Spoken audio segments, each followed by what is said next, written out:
So நிறைய பேர் கேட்ட ஒரு விஷயம் என்னன்னு பார்த்தீங்கன்னா வந்து லாஸ்ட் வீடியோல இந்த ப்ரொஜெக்டர் காட்டும் போது இவர் கூட வந்து ஏவி ரிசீவரா இல்ல சவுண்ட் பாரான்றது ஒரு பல போராட்டமே ஆச்சு. ஆமா, விசஸ் போயிடலாமா? Sound bar versus AV receiver. கண்டிப்பா பார்த்தலாம். கண்டிப்பா ஒரு அடிச்சு காட்டுங்க யார் பெருசுன்றதை இந்த வீடியோவில் நம்ம பார்த்துலாம். இந்த வீடியோவில் hi tears, is Rajiv hear from music park. So music park எங்கே லொக்கேட் ஆகிருக்கு பார்த்தீங்கன்னா பாண்டிச்சேரியில் லொக்கேட் ஆகிருக்கு.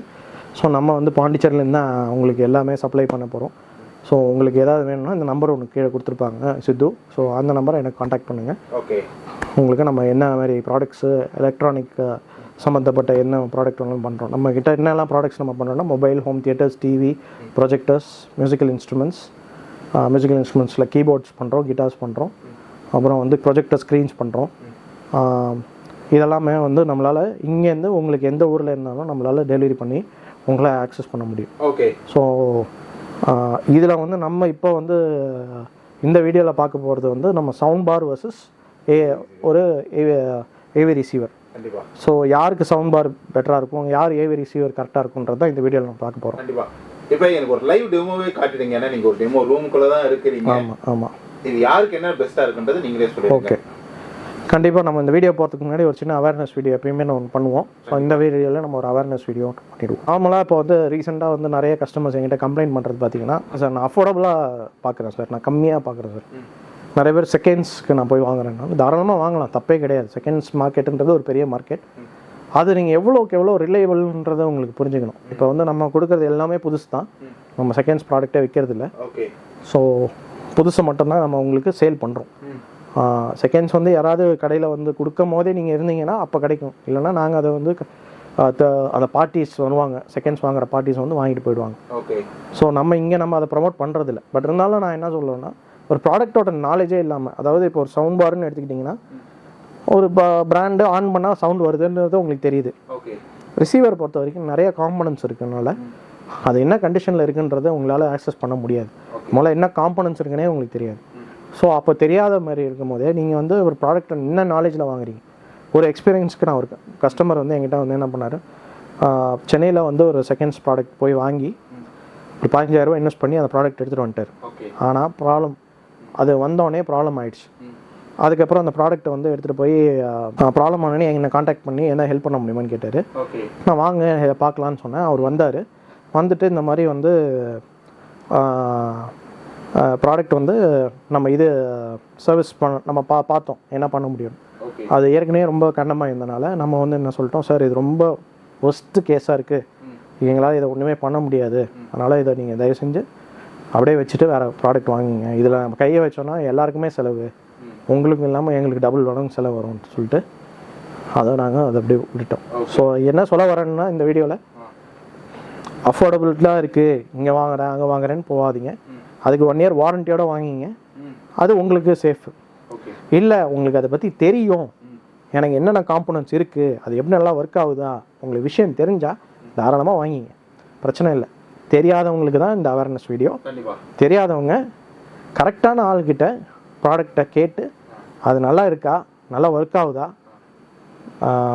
ப்ராப்ளம் இருக்காதான்றதை ஒரு தடவை ரன் பண்ணி பார்த்துட்டு வாங்கிங்க. ஏன்னா என்ன ப்ராப்ளம் எலக்ட்ரானிக்ஸில் வரும்னு யாருக்கும் சொல்ல முடியாது. ஸோ அதுக்கு ஒரு பேக்கப் தான் அந்த வாரண்டிலாம் வருதுனால புதுசு எடுக்கிறது பெட்டர்ன்றது என்னோட சஜஷன். இதனால் நான் யாரையும் வந்து இந்த வீடியோவில் நான் இந்த வாங்காதீங்க அவங்க வாங்காதீங்கன்னா நான் சொல்லலை.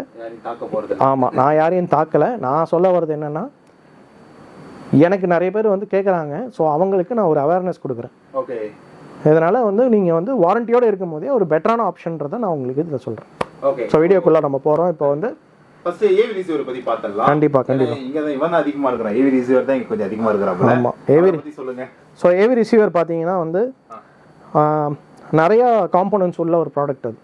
ஸோ இடமும் வந்து அதிகமாக ஆக்குபை பண்ணுறக்கூடிய ஒரு ஸ்பேஸ். இப்போ ஹோம் ஹவுஸாக இருந்ததுன்னா பிரச்சனை கிடையாது. ஆமாம், ஒரு ஏவி ரிசீவர்னா நார்மலாக ஒரு ஏவி ரிசீவர் இருந்தால் கண்டிப்பாக ஒரு 2 ரைட் லெஃப்ட் ஸ்பீக்கர் கண்டிப்பாக இருக்கணும். அப்போ தான் வந்து ஆமாம், இந்த ரைட்டு இவனை மாதிரி ஒரு ஸ்பீக்கர் இல்லை ஒரு புக் ஷெல்ஃப் ஸ்பீக்கர் இல்லைனா இருக்கலாம். ரைட் லெஃப்ட் ஸ்பீக்கர், ஒரு சென்டர் ஸ்பீக்கரு, அப்புறம் 2 ரியர் ஸ்பீக்கர் இருக்கும். இது 5 சேனல். இதை விட்டால் உங்களுக்கு வந்து 7 சேனல்னால் தலைக்கு மேலே 2 ஸ்பீக்கரு. ஸோ இல்லைனா சரௌண்ட் பேக் இருக்கும். ஆமாம், ஸோ இது வந்து ஒரு சரௌண்ட் ஸ்பீக்கர். ஸ்பீக்கர் இருக்கும். ஸோ இந்த மாதிரி வந்து உங்களுக்கு இந்த மாதிரி ஒன்று ஆப்ஷன் உங்களுக்கு கிடைக்கும். ஸோ இது வந்து ஆக்கிபை பண்ணுதுன்னும் போதே நார்மலாக வந்து நம்மக்கிட்ட கஸ்டமர்ஸ்க்கு வந்து ரொம்ப இது வாங்கணும்னு ஆசை இருக்கும். ஆனால் அவங்க வீட்டில் இடம் இருக்காது. அது இல்லாமல் அவங்க வீட்டில் அவங்க வீட்டம்மா என்ன சொல்லுவாங்க, ஏங்க ஏற்கனவே நீங்கள் எடுத்துகிட்டு வந்து இந்த பொருள்லாம் எடுத்துகிட்டு வந்து வச்சா நான் எப்படி க்ளீன் பண்ணுவேன்னு கேட்பாங்க. ஸோ அவங்களையும் நம்ம சாட்டிஸ்ஃபை பண்ணணும். ஸோ இவ்வளோ பெரிய ப்ராடக்ட் இருக்கும் போதே இதோட மெயின்டெனன்ஸ்னு ஒன்று இருக்கும். ஸோ இதை தூக்கிறதுக்கு அவ்வளோ ஈஸி கிடையாது. ஸோ அதை பெருக்கிறது போகிறதுன்னா அவங்க வீட்டு ப்ராப்ளம் அவங்களுக்கு. ஸோ ஆனால் வந்து நம்ம எப்பயுமே நம்ம மென்னுக்கு வந்து அந்த எலக்ட்ரானிக்ஸில் ஒரு பெரிய ஈடுபாடு இருக்கும்.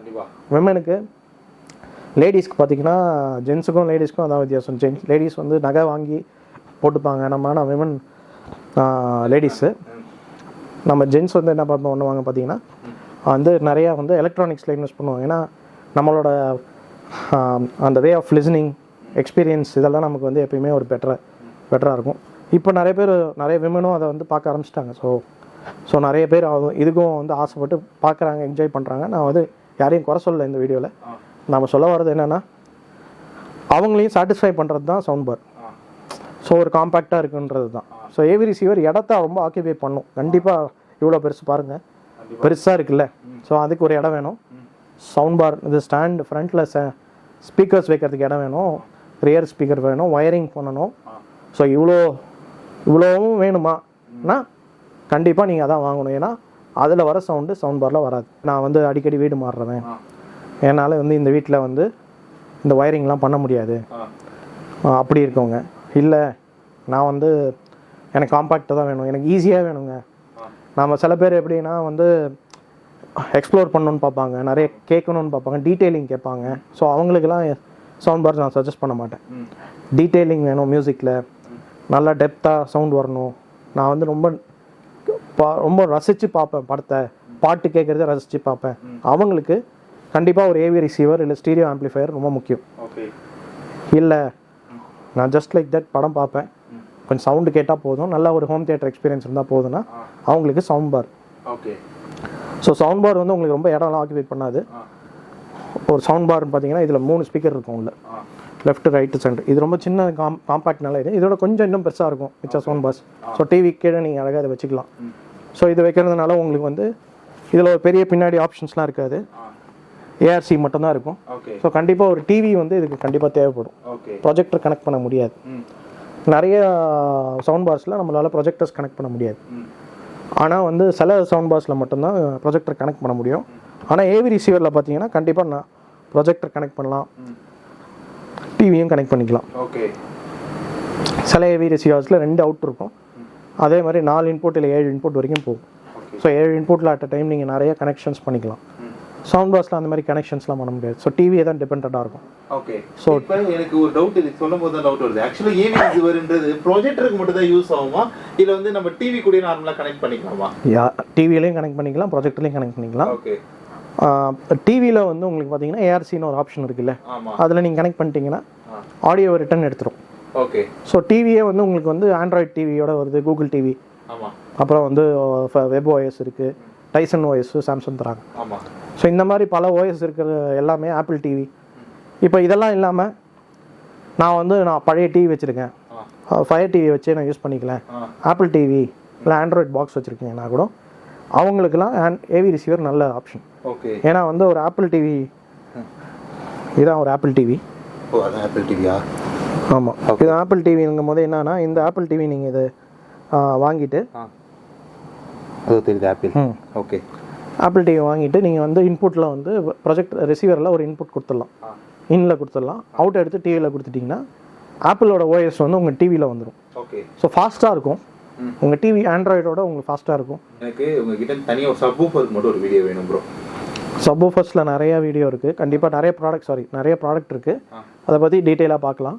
சப்வூஃபரில் வந்து பேசிவ் சப்வூஃபர், ஆக்டிவ் சப்வூஃபர் நிறைய இருக்குது.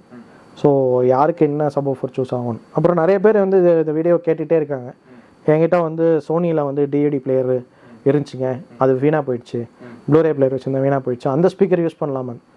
அது 3 ohmஸாக இருந்தால் கண்டிப்பாக யூஸ் பண்ணாதீங்க. ஓகே. நான் இந்த வீடியோலேயே உங்களுக்கு தெளிவாக சொல்லிடுறேன், 3 ohm ஸ்பீக்கர் கண்டிப்பாக யூஸ் பண்ண முடியாது. ஸ்பீக்கருக்கு பின்னாடி எடுத்து பாருங்கள், அது 3 ohmsன்னு போட்டிருக்கோம். ஓம்ஸ் சிம்பிள் உங்களுக்கு தெரியும் இல்லையா? ஸோ அதை சித்து கீழே போட்டுங்க.